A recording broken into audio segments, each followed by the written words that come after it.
ছিল কলম ছিল সেদিন অচেতনে নবী যাই ভ্রমণে আমার হুজুর যাই ভ্রমণ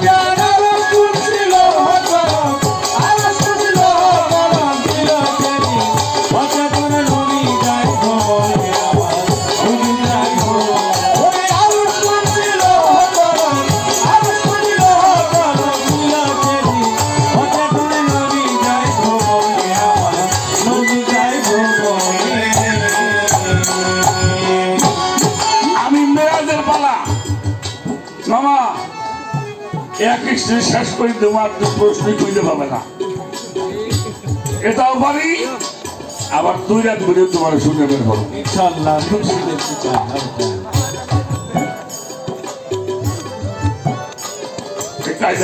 কায়দা আছে আমি কারো ঠকাবো না বাবা ঠকাবো না ঠকাই না মানুষ না কারণ কারো ঠকাই নিজেই সত্যি গানের ধরনটা কি ছিল আরশ করছি লৌহ কলম ছিল সেই দিন অচেতন আমার নবী যায় ভ্রমণে খুশি হইয়া বাড়ি তালা নিতে বন্ধু হাবিব আল্লাহ আদর কইরা বসাইব আমার এই আসরে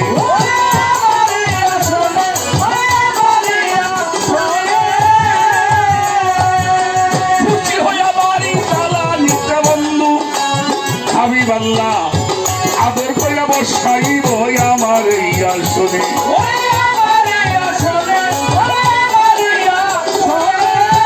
যাও ফেরেশতা সাজাইয়া দাও সতে কইয়া সমানে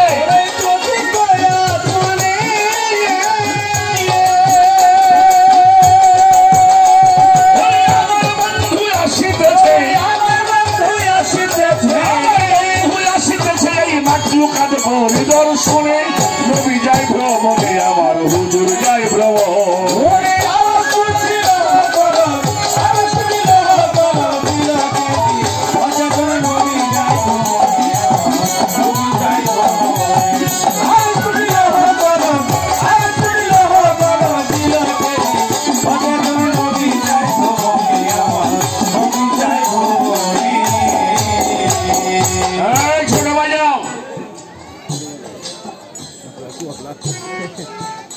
আল্লাহ তারা বলছেন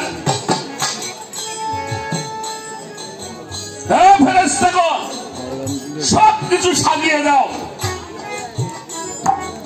কারণ আমি যার নূর দিয়ে মাখলুকাতকে সৃষ্টি করেছি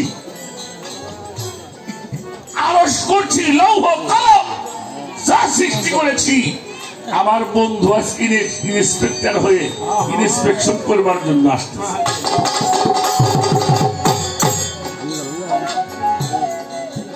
বুরাক নবীর সামনে এলো জিবরাইল সঙ্গে ছিল জিবরাইল কয় বসেন হুজুর বুরাকের আসনে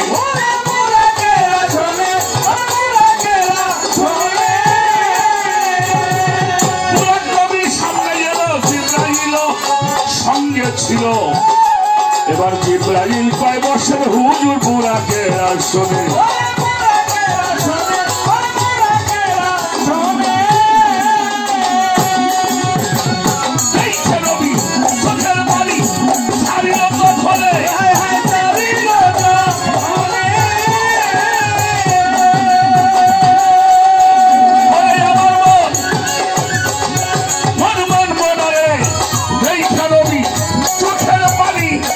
Hare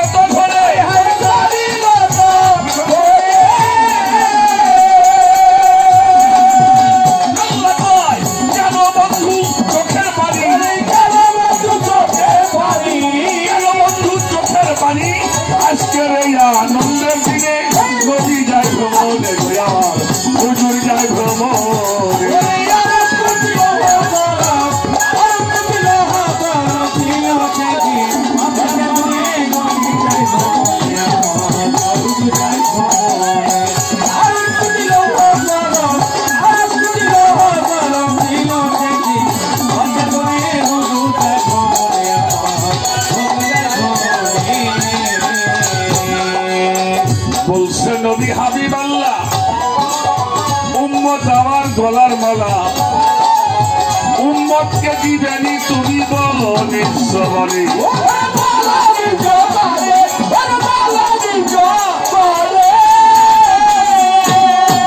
বলছে নবী হাবিব আল্লাহ উম্মত আমার গলার মালা উম্মতকে দিবেনি তুমি বলো নিঃসবরে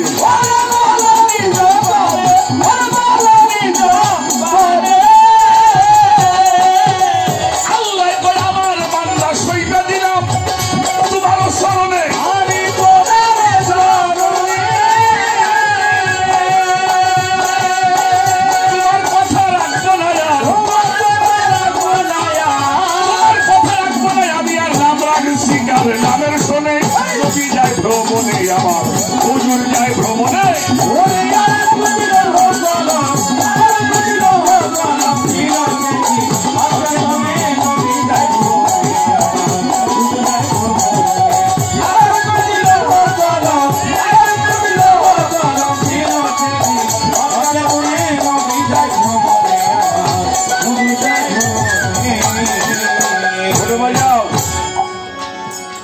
বাবা সুখ পাইলে মানুষ অনেক কিছু ভুলে যায়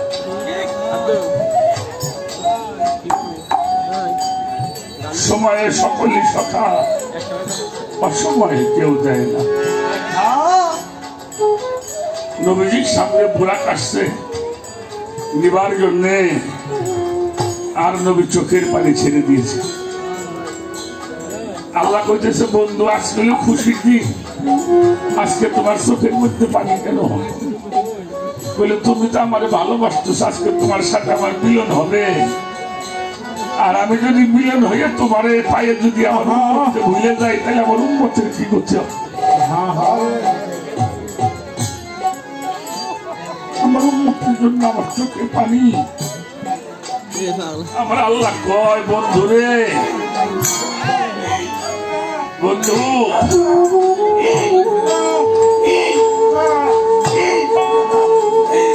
তুমি জানো না আমার সমস্ত মাখলুকাত আমি তোমার চরণে অর্পণ করে দিয়েছি তুমি যার জন্য সুপারিশ করবে আমি তার কথা রাখবো জোরে জোরে বলছো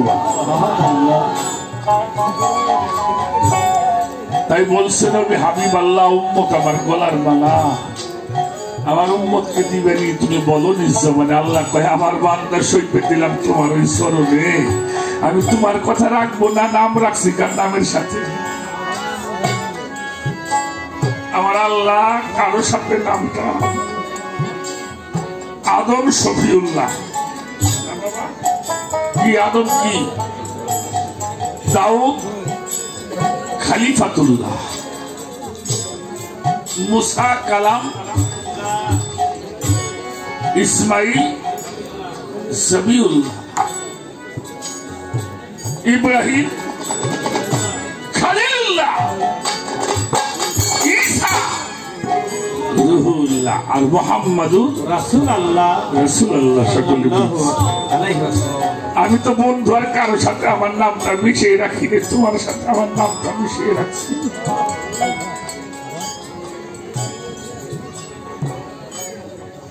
আমি হইলাম আরশের আল্লাহ রাব্বুল আলামিন আর তুমি হইলে জমিনের রহমতুল লিল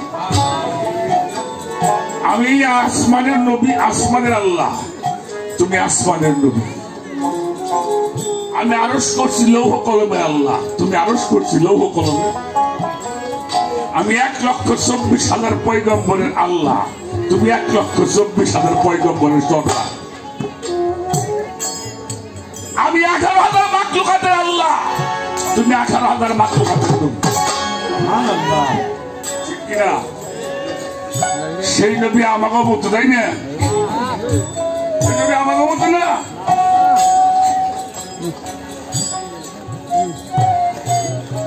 আর এটা কইলে আমরা ভালো না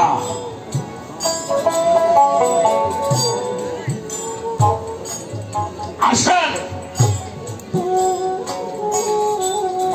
একটি মানুষ যখন কোরআন শরীফটাকে বলছেন সূরা বনী ইসরাঈলের মধ্যে বলা হয়েছে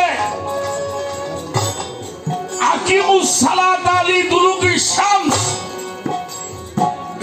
ওয়াকিল লাইলে কোরআন আল ফাজরে ইন্না কোরআন আল ফাজরে কানা মাসুরা। সালাতদার করো এই জন্য সূর্য হেলিয়া অন্ধকারের দিকে ধাবিত হচ্ছে। কেন? তোমার সূর্য হেলিয়া নামাজ পড়লে কি সূর্য উঠে আসে? কথা কথা কেন? তাহলে আল্লাহ বলতেছেন সালাতদার করো এই জন্য, কারণ সূর্য হেলিয়া অন্ধকারের দিকে ধাবিত হচ্ছে। সালাতদার করো এই জন্য, ফজরের কোরআনের জন্য নিশ্চয়ই ফজরের কোরআন 70 সাক্ষ্যদাতা। একটি মানুষ যখন নিজেকে ফানাফি শায়েখ বলিয়া, মানুষ যখন ফানা হয় আল্লাহ তখন বাঁকা হয়, বান্দা যখন ফানা হয় আল্লাহ তখন কি হয়? আল্লাহ তখন বাঁকা হয়। এই দুইটা মিলে ওর নাম হয় হিজবুল্লাহ। আল্লাহ তো যখন হিজবুল্লাহ হয় তখন সে মিরাজের তত্ত্ব পায়। কারণ ওই বান্দা আল্লাহ এত নিকটবর্তী হয়ে যায় যা সাহারা করে চাইতে অতি নিকটে। আর এইটার নাম হইল 27। এইটার নাম হইল 27, যেখানে তুমি আর সে মিলন হয়, আর কেউ থাকে না। খান্নাত যখন বিতাড়িত হয় তোমার মধ্যে উৎস শুরু হয়, তোমার মধ্যে নূরে মোহাম্মদ জাগ্রত হয়, তোমার মধ্যে আলে মোহাম্মদ জাগ্রত হয়। আলে মোহাম্মদ জাগ্রত যখন হয় আর সূর্য হেইয়া পড়ে না, সালাত তো নষ্ট হয় না। বিরক্ত হইতেছেন। এই জন্য আল্লাহ পাক মিরাজের বিষয়টি বেশি গুরুত্ব দিয়েছেন। যত প্রকারের মাজেজা আছে সব মাজেজা এক পালাই দিবেন, আর মিরাজটা এক পালাই দিবেন, তাও শেষ করা যাবে। একটি বিষয় এই জন্যে আমি আপনার দুনিয়াতে আসছি, সেটাও 27-এর একটি জমি। আপনি আমি দুনিয়াতে আসছি, সেখানেও 27-এর একটি জমি ছিল কিনা? সেই জমি যেখানে উৎস শুরু হয়, সবকিছু একটা শেষ হয়, আর একটির আগমন ঘটে। মিরাজের বিষয়ে রাত ভরে আলোচনা হবে, কেবল আমাদের শুরু। এতটা সময়ের মধ্যে মিরাজ 27 বছর কিভাবে যান, যদি প্রশ্ন আসে সেগুলি পরে দেখা যাবে। আর একটা প্রশ্ন আছে বলবো, তার আগে একটা কথা বলি। আমার মামা শুরু করছে পালাও যখন দিলেন আমার পিঠে, মিলাদ শুনবো। ঈদে মিলাদুন নবী, ঈদ মানে হলো খুশি, আর মিলাদ মানে হলো জন্ম। এত খুশি, এই মিলাদটা তাৎপর্য কি এটাও তোমার কাছে জানতে চাই। আচ্ছা, খুশি যদি হয় তাই তো বেশি আনন্দ করবো। হ্যাঁ, আবু তালিব এই মিলাদ দেখে যা দৌড় পাচ্ছে জান বাঁচানোর জন্য, এত দূর আর কেউই পারে নাই। আমি একটু জানতে চাই, কি এত মিলাদ দেখলো যে উনি দৌড়িয়ে ওনার জান বাঁচানোর জন্য পাগল হইল?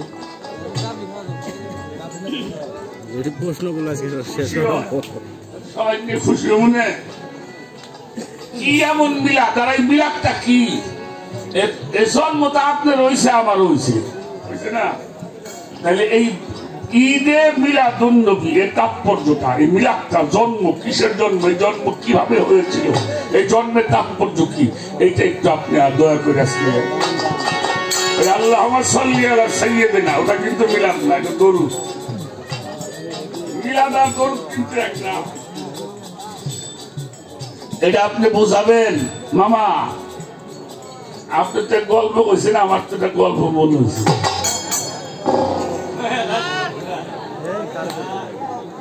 বাবাজি কথাই তো কথা হয়, তাই না? আমার মামা কায়দাটা করছে কি, পয়লা এক ভদ্রলোক গ্রামে যাইতেছে টাঙ্গাইল শহরে। আমার মামা আসতেছে,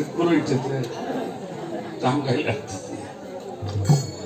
লোকটা হইলো পায়জামা পরছে আর পাঞ্জাবি গাইতেছে। তাহলে গল্পটা কি? গল্প হইলো এই পাঞ্জাবি সামনে বইরে দিয়ে তারপরে ইন করছে, সামনে আমি ইন করছে, পাশে ঠিকই তুলবে না।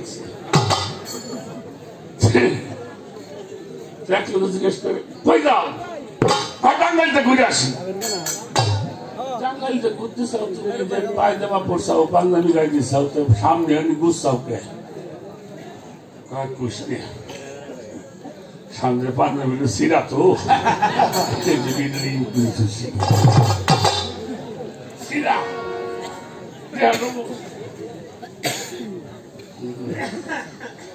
পাশে ঝুলেছে, আরো বিপদ আছে।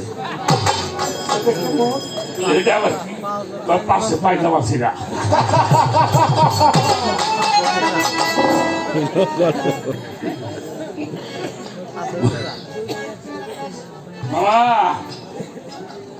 খুব বুঝে উত্তরটা দেওয়া লাগবে। এটা হলো 12ই রবিউল আওয়াল। এই তিনটা জিনিসের মিনিংস বলতে হবে। ঈদে মিলাদুন নবী, ঈদ মানে খুশি, মিলাদ মানে জন্ম। কেন এত খুশি, কি কি জন্মের বিষয় আছে এই বিষয়টা বলবেন। আর এই জন্ম দেখে আবু তালিব কেন দৌড়াইল? নবীর জীবনী আপনি বলবেন, আপনি বলবেন, আমি আস্তে আস্তে আপনি ধরবানি।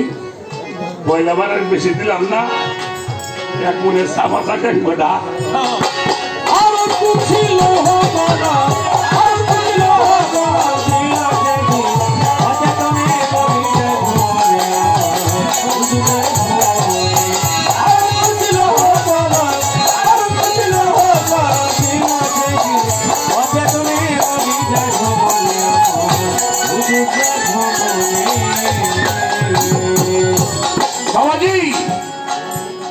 আমার একটা কথা খেয়াল করে শোনেন, আমি একটা ছেলেকে ভালোবাসি, একটা ছেলে আমার ভালোবাসে, না হলে আমি একটা মেয়েকে ভালোবাসি, মেয়েটা আমার ভালোবাসে, এরকম হয় কিনা?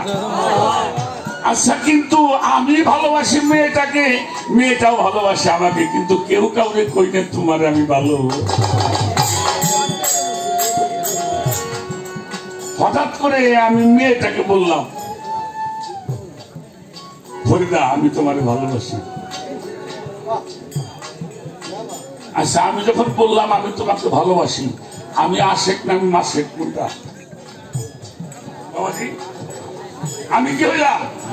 আশেক। মেয়েটা হয়ে গেল মাসেক। আজ মেয়েটা বলতো সরকার আমি আপনাকে ভালোবাসি, তাহলে আমি হইতাম মাসেক, মেয়েটা হইতাম। আমার হুজুর মিরাজে যাইতে চাই নাই, আল্লাহ তাকে মিরাজে নিয়েছেন। আমার আল্লাহ হয়েছিল আশেক, আমার নবী হয়েছিল।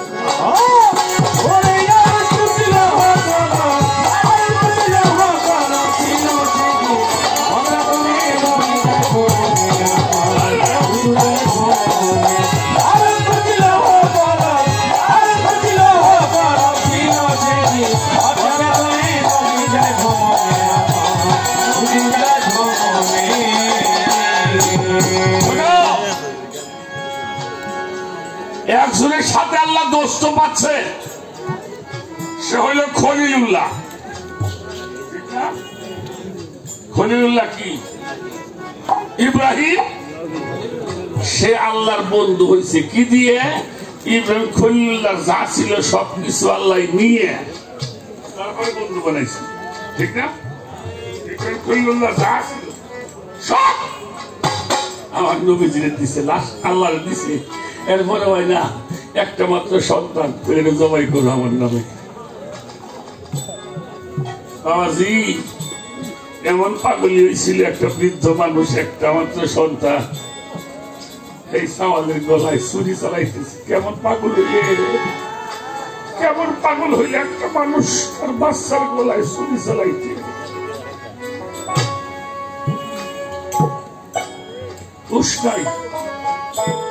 পাগল হয়ে গেছে। একটি মাত্র সন্তান, তার প্রথম বিবির ঘরে হইল না। যার ঘরে বাচ্চা কাচ্চা হয় না সেই মানুষটা বুঝে তার মধ্যে কত দুঃখ থাকে। একটা মাত্র সন্তান, আদরের সন্তান, তারে কত পরীক্ষা নিরীক্ষা করা হইল। সেই সন্তানটাকে শরীর তলে দিছে জবাই করার জন্য, হুঁশ নাই। তার বন্ধুর জন্য কত পাগল। আল্লাহ কইল তুমি আমার বন্ধু হয়ে গেলে। কারণ সবকিছু দিয়ে হইল ইব্রাহিম খলিলুল্লাহ, আর আমার নবী পাক মুহাম্মদুর রাসূলুল্লাহ সাল্লাল্লাহু, উনি হইল হাবিব আল্লাহ। অর্থাৎ আল্লাহ যা ছিল সবকিছু দিয়ে আমার নবীজিরে ভালোবাসছে, এই জন্য উনি হাবিব। এই জন্য উনি কি হাবিব আল্লাহ। আরো যদি কিছু লাগে, আরো যদি কিছু লাগে, একটু সময়, একটা রাতে 27টি বছর অতিক্রম হয়ে গেলে তারপরেও আসতে দিতে চায় না। আসে তার মাসের মিলন, এমনই মিলন। বাবাজি, আমার জীবনে একটা কথা মনে আছে নাজমুল, আমি আফতান বাংলার মাজারে গান করতেছিলাম মানিকগঞ্জের ভিওরে, আব্দুর রশিদ সরকার আর আমি গান করতেছিলাম। আমার মনে আছে আমার বাসিয়ালা ছেলেটা এখন অসুস্থ, ও একটা গান বাজাইছে। সেই গানটা ছিল ভালোবাসা যত বড় জীবনটা তত বড় নয়, তোমায় নিয়ে 1000 বছর বাঁচতে বড়। বাসিতে গানটা বাজাইছে, আমি মুখ দিয়ে এই গানটা আমিও সাথে সাথে কইছি। এক পাগল ছিল, লাঠি নিয়ে ঘুরে বেড়াইতেছে, মঞ্চের মধ্যে এসে বলে তোর গান বন্ধ কর, তোর গান ভুল। এই শালা 1000 বছর তো চোখের পলকে পার হয়ে, 1000 বছর তো চোখের পলকে। আর সে যদি মাসিকের দিকে তাকাই থাকে, এক মুহূর্তে 1000 বছর চলে যায়, টের পাওয়া যায় না। আর তুই 1000 বছর তার নিয়ে বাঁচতে চাস, তোর ভালোবাসাটা হয়নি। এত সহজ না বাবা ভালোবাসা। আমার নবীকে পাইয়ে আল্লাহ নবীজি যদি একটা আসতে চাই, তারপরে বন্ধু আর একটা সময় থাকবো। আমি তোমার প্রাণ ভুলে দেখে রাখি, তোমার সাথে আমার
আশেক আর মাসেক এই মিলনের যেই লগ্ন সেই লগ্নে যেই কার্যগুলি হয় এটাকে মান আরাফার পর্ব বলা হয়। আমরা আজকে সে বিষয়গুলি আস্তে আস্তে প্রকাশ করবো, জানবো ইনশাল্লাহ।